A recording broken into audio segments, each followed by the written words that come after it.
বিডিআরএমজিপি-এফএনএফ ফাউন্ডেশনের বার্ষিক সাধারণ সভা ও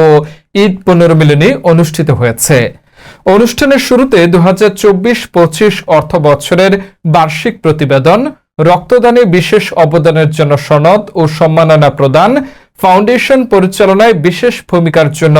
সম্মাননা স্মারক, 2025-26 বর্ষের কার্যনির্বাহী কমিটি ঘোষণা করা হয়। বার্ষিক প্রতিবেদন 2025-26 বর্ষের কার্যনির্বাহী কমিটি ঘোষণা করেন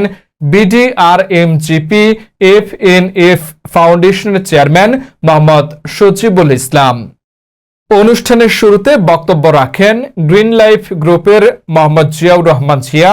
সেফটি উইংস এর প্রতিষ্ঠাতা রায়হান তুহিন, রেড ক্রিসেন্ট সোসাইটির জ্যেষ্ঠ সভাপতি অ্যাডভোকেট রোকসানা আমিন নদী, শাহানা গ্রুপের বাকিউজ্জামান নিউটন,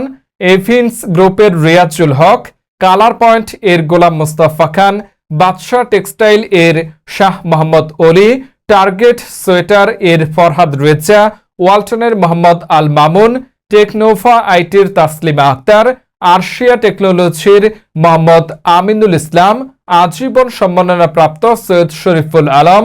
সাবেক সাধারণ সম্পাদক Suhil Rana Sabuj, head of operations Mohammad Rajibul Islam এবং উপদেষ্টা মোহাম্মদ ফরহাদ রেজা সহ অনেকেই। 2025-26 বর্ষের কার্যনির্বাহী কমিটির সদস্যরা হলেন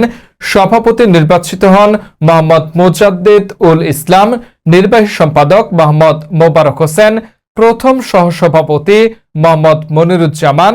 জ্যেষ্ঠ সহসভাপতি মোহাম্মদ আল মামুন, সহসভাপতি শেখ সাবের আলী ও মোহাম্মদ মাহমুদুল হক, পঞ্চম গেট টুগেদার আহ্বায়ক তাসলিমা আক্তার চলি, সাংগঠনিক সম্পাদক মোহাম্মদ আসাদুজ্জামান, যুগ্ম সম্পাদক সৈয়দ মোহাম্মদ ইরফান ও মুন্না সিরাজি, কোষাধ্যক্ষ সৈয়দ মোহাম্মদ ইমরান, স্বাস্থ্য ও নিরাপত্তা সম্পাদক ডাক্তার নির্বাচিতা হক খান, অফিস সম্পাদক সালমা আক্তার মেঘলা, ক্রীড়া সম্পাদক মোহাম্মদ রাকিবুল ইসলাম, সিএসআর সম্পাদক মোহাম্মদ তারিফুল আজম রানা ও মোহাম্মদ রিয়াজুল হক, সাংস্কৃতিক সম্পাদক মোহাম্মদ মশিউর রহমান, কল্যাণ সম্পাদক নিরুপমা আক্তার, প্রশিক্ষণ ও উন্নয়ন সম্পাদক সৈয়দ শরীফুল আলম ও মোহাম্মদ আবুল বাশার সবুজ, পেশাগত উন্নয়ন সম্পাদক মোহাম্মদ জাহিদুল ইসলাম, পরিবেশগত উন্নয়ন সম্পাদক এম মমিন, প্রকাশনা সম্পাদক পুরুষ মোহাম্মদ মুক্তার হোসেন সমীর, মহিলা আজিদা খাতুন, মিডিয়া ও সদস্যপদ উন্নয়ন সম্পাদক পুরুষ রিপন, মহিলা জান্নাতুল ফেরদৌস জয়ী দায়িত্ব নেন। কমিটিতে বিভিন্ন গুরুত্বপূর্ণ পদে দায়িত্ব পেয়েছেন নারী পুরুষ নির্বিশেষে মানবিক কর্মী ও অভিজ্ঞ সংগঠকরা।